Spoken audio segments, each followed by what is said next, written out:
Cheers, welcome to the Hot and Spicy. That tune, you'll have to be a certain age to know it. I like to do something like that when I remember to do it at the beginning.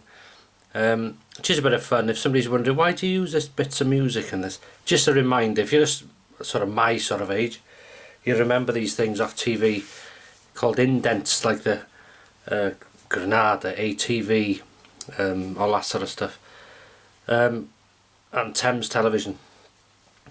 That theme then was Crown Court, programme called Crown Court. I'm sure it was on in the afternoon. Da da da da da da. You see the judge in his wig. Right. Carling. I've got some. Oh God, I should have brought it up to show you. A bottle of. There was an offer on 4 bottles. 4 bottles for £6 in Morrison's. One, I got 2 bottles of Guinness Milk Stout. I love that stuff.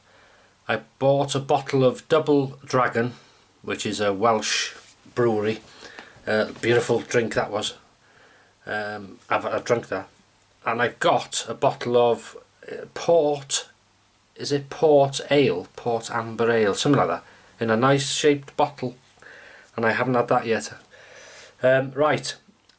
Talking to Morrison's, I was in there and I thought, what shall I have this week? And I fancied chicken, but I wanted to do. I do a lot of experiments, cooking wise, for myself. And bought some chicken thighs, chicken drumsticks. Now the back ones look black. That's a coating. That's how they should look. Look at that. So I bought some chicken drumsticks and thighs, skin on, and then I've coated them yesterday with some Piri Piri hot marinade rub. Only a little package to see how it is. It says it's hot stuff. We'll see if it's very hot. It's meant to be very hot. I smell of that. So I coated them overnight in the oven, 190 degrees C, and covered them with foil for 35 minutes. Out, foil off, back in for 30 minutes. And that's how you get a crisp. Now these were cooked on a tray, middle of the oven. Now, experimentation. This is what I was experimenting. Flatbread. Garlic bread. Like today, I had no time to go to the big Tesco to get the Sunblushed, and I fancied something similar. So if you're at a push, I don't know what they taste like yet, because I determined not to taste. I usually taste, and anyway, it's not toast. Well, it is, but that there, I'll show you. It's just normal bread.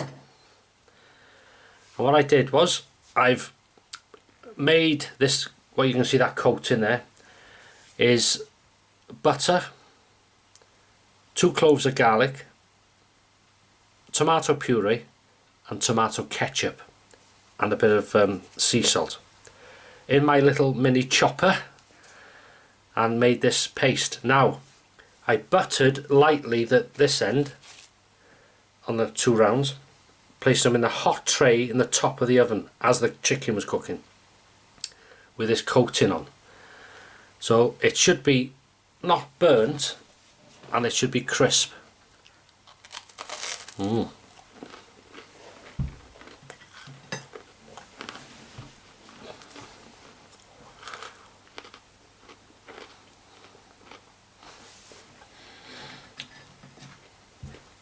That's rather nice.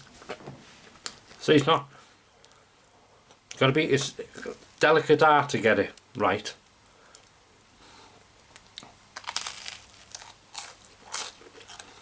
So you still got the softness of the bread, the topping's not burnt, but you still got a crispness. I'm gonna have to open a shop, me. Would you come and try some stuff if I opened a bit of a restaurant?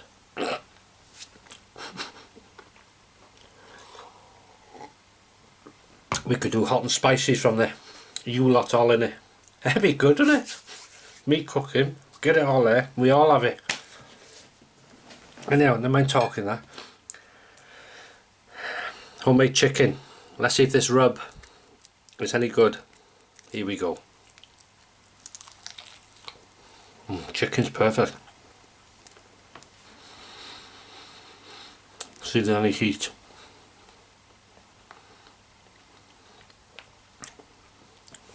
Beautiful chicken, wow. Look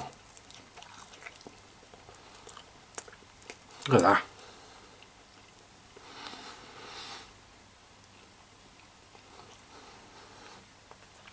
Wow. It's a bit of a slow burner, but to be honest,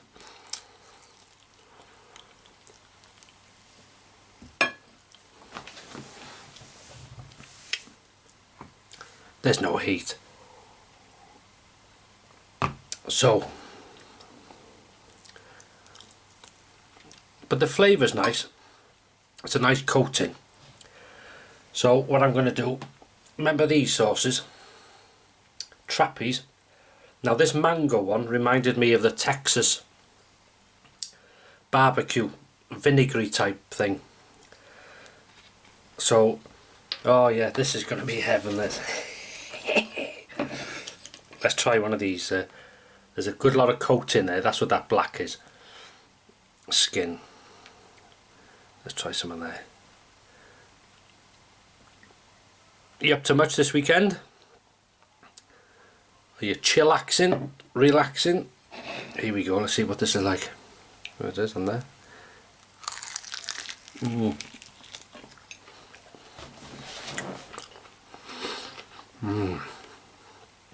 Wow. Oh.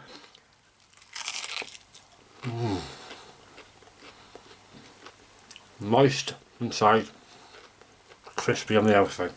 Perfection.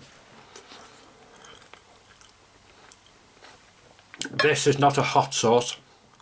Well, no. Oh, it's a lovely.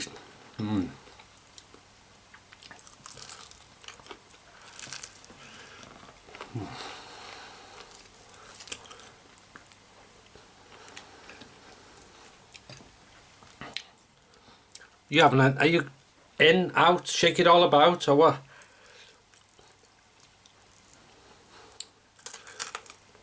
I love the end bits. Success that is.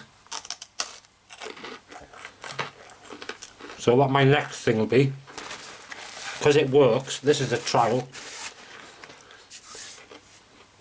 I'll get some good bread and cut it. You know, follow that. Don't worry, I'm not going to film all these things. Thinking, oh God, not again.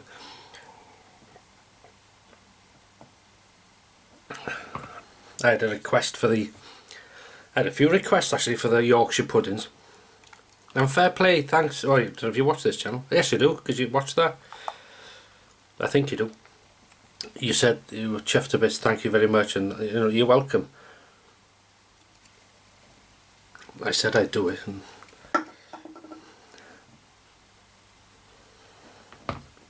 very simple.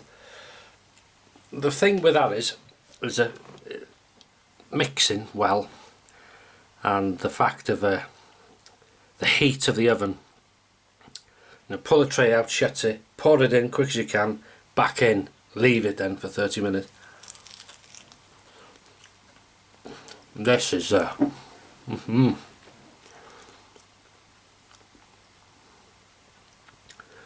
Somebody asked me, would you go to like an Indian restaurant or takeaway and ask them what's the hottest they do?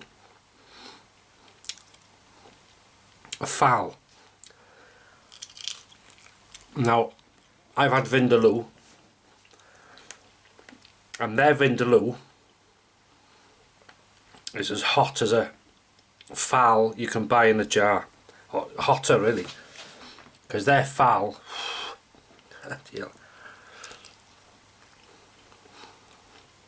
that's hot stuff. But that's when it becomes more of a challenge, because I enjoy heat.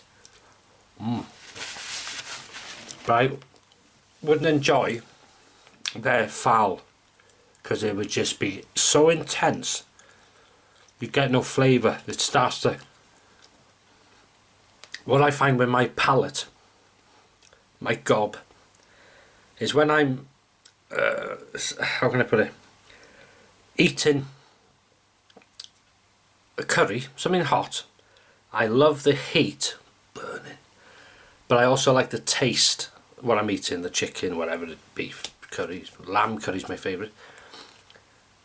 But when the heat goes over a certain limit, shall we say, it takes over. Then it's so hot there's no flavour, or slightly, and that's how it affects me. You don't enjoy it as much then, it's, you know. Anyway, so another one of these. Success that was.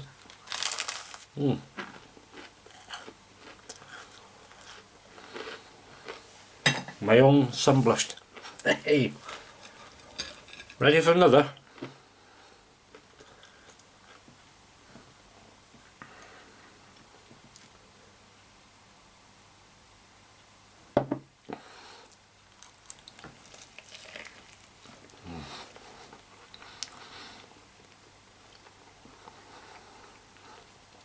I get a lot of people asking about, how do you get it so crisp? I can't get it. Do you bring the chicken out, or do you bring it out the fridge into the oven? Because that's a big no-no. You got to bring any meat to room temperature. So I bring the chicken out an hour before I'm going to cook it. Preheat the oven so it's room temperature, and then it goes in. Oh, a bit more kick to that. That was nice. Must have had a bit where there was a lot of it. So maybe if your palate's not as tolerant to heat as mine is, or was that the sauce maybe? No, let me try without the sauce then, just to make sure. You might find this hot, this coating, I don't know.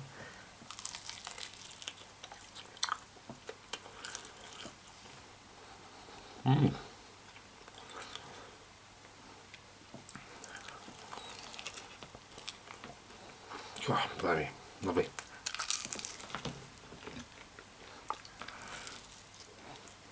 I'm starving.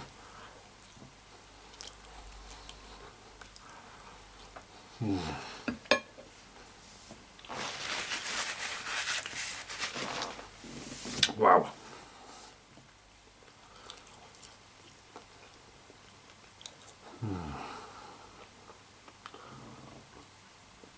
I've just been looking at I'm actually looking now weirdly at Benny Hill. Do you remember Benny Hill? His house, his apartment. He lived in Teddington.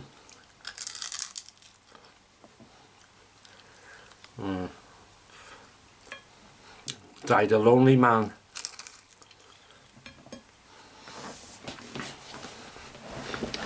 Yeah, poor old Benny Hill. Of course, people started, no, it's sexist, oh, it's racist, not racist, sexist, and it wasn't PC. That was British comedy, you know, a bit of sauciness, and you look at it today, that's nothing, really. What, you know, these comedians, what they shout and effing and swearing, and like you don't think of it like that, because the producers of them shows, the Benny Hill shows, I loved them as a kid. I used to love it, chasing around. And he said, you know, a lot of people complained to him, and Ben Elton was one. Tell him to go away. Can't stand these people PC like that, because they're just, you know, there's no, they bring it in when there's no, it's not being, or it's not politically correct, or it's not, you may as well not live, because that means you've got to stop laughing. Oh, I can't laugh. Are you offended if I laugh? And you know, it's just a load of rubbish, absolute rubbish. I won't have it. I get on my high horse with stuff like that. It gets annoying. But yeah, the producer was contacting. Oh, it's sexist. It's, you know. He said it is sexist because, and it's true. He said Benny always loses to the ladies. The ladies always win. He's always the fool. And he said, so it is sexist, and we should, but not to women. It's to men, because they're always made to. He'll always lose. The men are always, you know, and it's true. But what they meant is the leering at them, you know, when they bend over in the filing cabinet and all that type of. What's the matter with them? Like a woman, I was talking to a lady, you know, okay, she's, you know, she was not far off 60, was she, 50, 60, whatever. So she said, because they banned wolf whistling or something from builders, you know, they used to go, get them out, and all this. That's a bit much maybe, but. And this woman said, I'd love it. Love nothing more to be wolf whistled. That's kind of funny old world. Be afraid to laugh soon, this was. They put a charge on it. Laughing tax. Oh, I tell you, talking to you know, remember the late Ken Dodd? Sir Ken Dodd.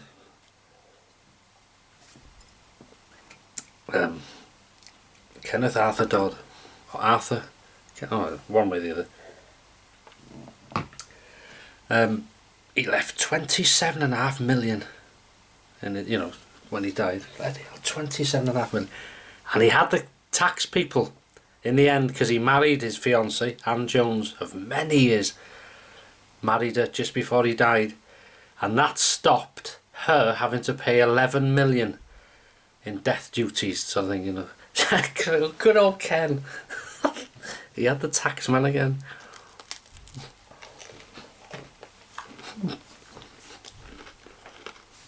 Oh dear.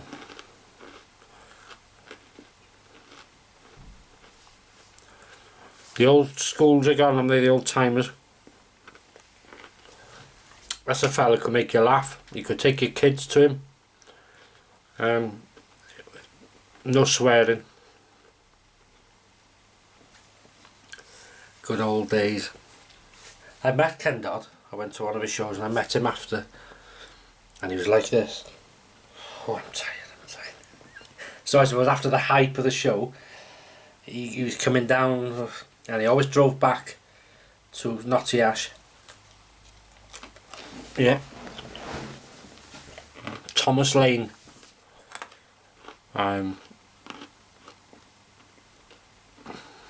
Marvellous. Never left Liverpool. Born in the same house he died in. Marvellous, isn't it? I met Sir Norman Wisdom. He was a nice man. Really small. Met most of the Carry On team, those that are alive. The producer, Peter Rogers. God, yeah, he could drink. In the Green Room Bar, Pinewood Studios. I'd be having a cup of tea or coffee because I was driving, but he'd be knocking back the short. Well, he could afford it, couldn't he? They're talking, and he was telling stories about how, you know, him, Kenneth Williams and Charles Hawtrey used to, oh hello, the little fella had an argument or something, and he said they were on next, it was their scene, and he thought, bloody hell, this is gonna, and they come on, no messing, professional. They were laughing on screen, whatever the part was, the scene, and then they come off and go their own ways to their own caravans. Sid James.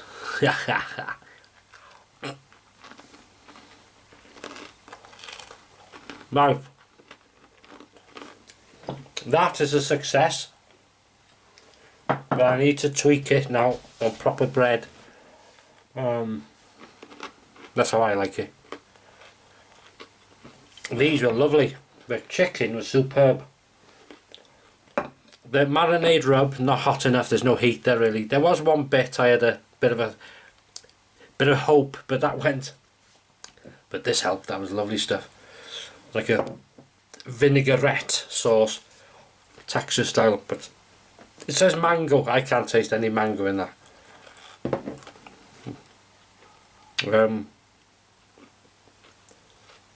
Yeah. Carlin, I didn't make that. That was their own. Nice, I'll finish them two now. And then I've run out of beer. That's not good to me. So thanks for watching. If you have anything, I hope you enjoy it. Have a great weekend.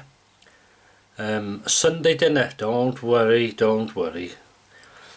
It's going to be roast pheasant, my last one, and roast potatoes, broccoli, carrots and lashentos of gravy. Just the roast potatoes tomorrow. Really nice. And if you take two, thank you. Lights, camera, action. If you follow me on my other channel, I'll see you in the morning. That's all I wanted to say. Wasn't hard, was it? One can and I'm talking rubbish. Right, thanks for watching, and see you in the next one. Take care. Au revoir, as they say in Rill.